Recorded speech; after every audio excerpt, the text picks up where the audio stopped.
నువ్వు 10 నెలల్లో ఏం చేసినావు ఆర్యవైశ్య సమాజానికి అంటున్నావు. ముందుగా కొత్త కార్పొరేషన్ ఒక ఇల్లు కట్టాలని అంటే 10 నెలలు పడుతుందో సంవత్సరం పడుతుందో. ఇది కొత్త కార్పొరేషన్, దీని వ్యవస్థ ప్రభుత్వ పరంగా ఏర్పడాల్సినటువంటి అవసరం ఉంటుంది.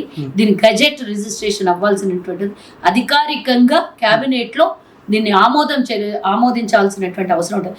అఫీషియల్ వర్క్కే ప్రభుత్వ పరంగా ఏదైనా సమ్ మంత్స్ పడుతుంది.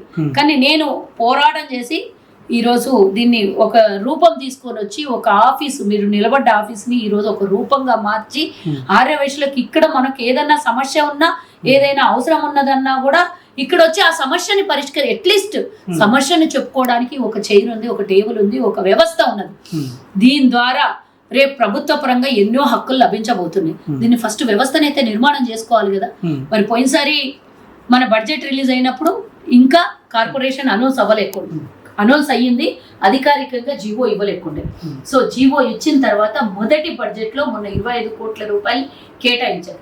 రేపో మాపో గెజిట్ రిజిస్ట్రేషన్ అవుతుంది.